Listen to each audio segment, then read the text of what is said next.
anybody want to ask, I'm H.M. Davenport. I am the Navarro County Judge, and we just finished assessments. DPS helicopter riding to our west. Right now, as you can tell, winds blowing from the southwest pretty strong. Went out west to see where exactly the storm had set down initially, and also to see what other homes were damaged. There's several over on that side of the railroad track. There were two, actually, that were pretty well destroyed, and there's other significant damage to other homes over in that area, as well as some outbuildings damaged. But then to our east, where the storm began to lift across the freeway after it crossed it, certainly there's still some damage over there. Those people were in their homes and were saved, actually, by safe room.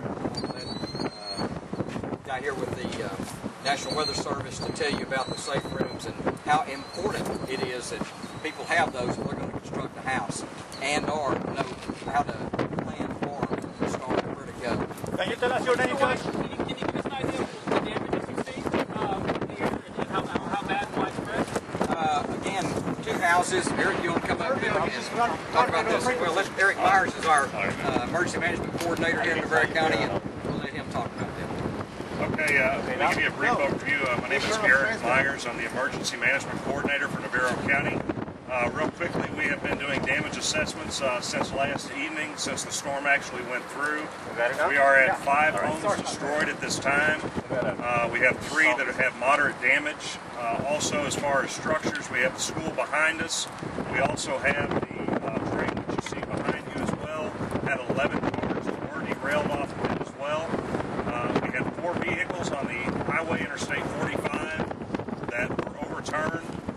1 18-wheeler and 3 passenger vehicles were actually taken from the southbound lane and were thrown into the northbound lane. The 4 injuries were a result of those vehicles on the interstate. We have no life-threatening injuries and also no fatalities to report at this time. We'll take any questions you've got. Anyone have any questions as far as the damage is concerned? How big a swath?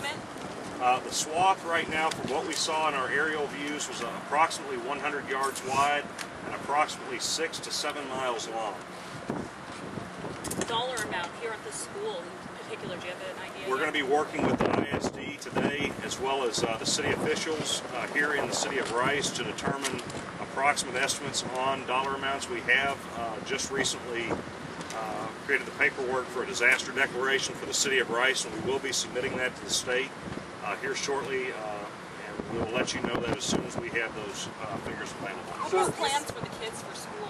We are working with the Rice ISD, and we should have that information for you at the 5 o'clock update. Eric, can I ask you, as an emergency management person, when you come on scene and look at all this, just what went through your mind yesterday when you saw this? Honestly, what came to mind, first of all, being that we were on scene as the tornado was coming through, seeing the destruction firsthand. Really, we were very fortunate that it wasn't worse than what it was. This could have been much worse. Very fortunate that we had no loss of life here. I think the city of Rice fared fairly well, considering this was a very violent tornado in our minds here. Most of the damage, what you see here in town, was localized, and the rest of the damage was going to be located in mostly rural areas throughout the county. Did you actually see the tornado? Yes, we shot the video of the tornado at roughly 100 yards away on the interstate. So we've got some pretty substantial video that also documents the power of that tornado. What are you thinking when you're in the middle of shooting that and seeing that tornado firsthand? Well, the last thing that came to mind was that we were really going to be that close to it. Of course, we were working with our spotter networks to try and position our folks to get better data on the storm. The storm made a right-hand turn, as they sometimes do. In this case, it did. And then at that point, there wasn't really any way to get out of it. So, hence, you saw the video, and that's what we had. It was an awesome experience. Eric, this is a pretty great school we're talking about. In fact, do you know what this building was supposed to withstand? I do not. I don't have have the structural integrity for the building, but what I'd like to do as far as the storm statistics and what we saw as far as the raw data is I'm going to turn this over to Bill Bunting for the National Weather Service. He's going to give you an update of what they saw on the ground and give you the official rating from the National Weather Service. Good afternoon. I'm Bill Bunting, meteorologist in charge, National Weather Service in Fort Worth. We've had a team out this morning and this afternoon looking at the damage beginning west of Rice, continuing through the town and about 2 miles to the east. Our preliminary assessment is that peak winds are in the range of 130 to 135 miles per hour. That would be at the upper end of EF2, a very strong tornado. And to echo what Eric said, I think what really struck me and our team as we were out this morning is the fact that despite the fact that there were a number of houses that were essentially destroyed, no serious injuries. And we talked to folks that heard the warning through the radio, through listening to TV and radio, and did what they were supposed to do. In one case, the lady took shelter beneath her stairwell and survived in the only part of her house that remained standing. And just east of the school, a family of 5 sought shelter in a safe room after hearing of the tornado approaching on weather radio and survived intact. So really, it's a testament to the fact that if you live in this part of the country, you have to have a plan and you have to know what to do, and that really paid off yesterday. And I'll answer any questions you might have. So the family went to their safe room. The safe room was the only thing standing, or well, the house itself was not totally destroyed, but there was substantial damage, loss of parts of the roof, and quite a bit of flying debris glass. So had they not been in there, it's very likely that they would have been injured in that storm. Yes, can you talk more about the importance then of having a safe room well built? Sure. Well, a safe room, of course, is typically an interior closet that is reinforced with rebar reinforced concrete and a steel door. That's exactly what we saw in the house just a few miles east of the school here. The family of 5 were able to fit in that, and they stayed in there for several minutes. And of course, they could hear the wind pick up, and the wife told me that when she could see daylight through the crack at the bottom of the door, she knew then that the house had probably been substantially damaged.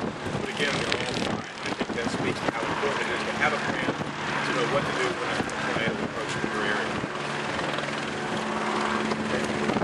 Any questions? Turn it back over to Eric. We've got Mayor Larry Bailey here in the city of Rice. Larry, anyone have any questions for Mayor Bailey?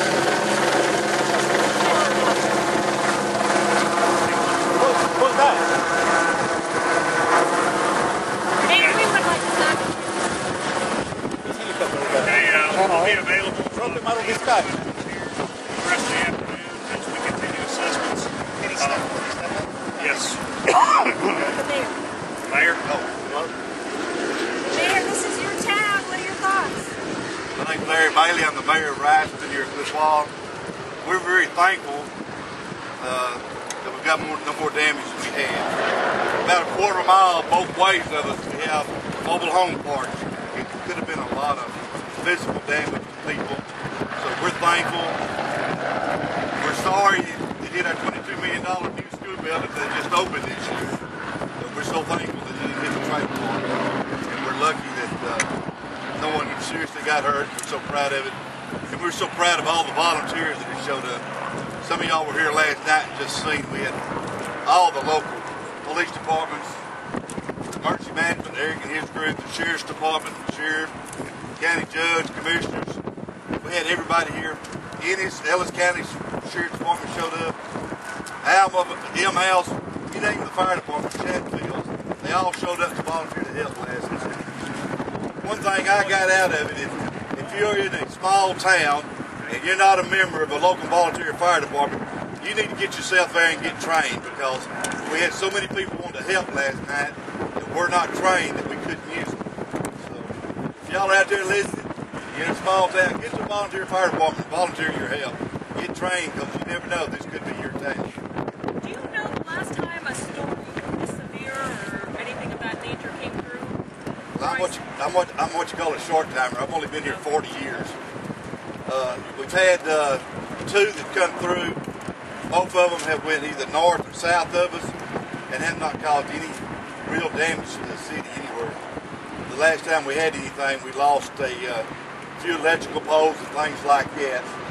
And that was probably the first year that emergency management was enforced. And I think we were the first city that they tried out on. And they worked good for us, and they really have done everything for the city.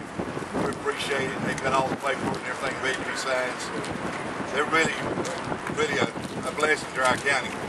They're prepared and ready to help any city at any time. What is it about this area of the country, or the state, and the county, and the city that causes you see tornadoes like coming through here? Or up on a bluff, or? Well, I guess we're just lucky that it's just tornadoes, not earthquakes. You know, everybody in different areas have certain things in the weather that affects them, and it just seems to be the tornadoes and hot weather gets us. How you feeling this morning? All right.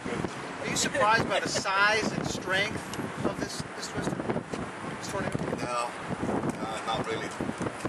You know, this weather in Texas can do anything in a matter of seconds. I was over on the service road headed to the house, and I seen it coming. I was trying to dodge all the hailstorm, and I thought I'd rather dodge the tornado than I had the hailstorm, and I went to the house. But in Texas, anything's possible. Sooner or later, it's going to happen. It's a matter of time. Eric and all of them will be back if y'all need them. All of us are in and out all day long if y'all need anything special. Can you say and spell your full name? My name's Larry Bailey, Larry Bailey. If you need anything here, we're also at City Hall, in and out, so if y'all need anything, please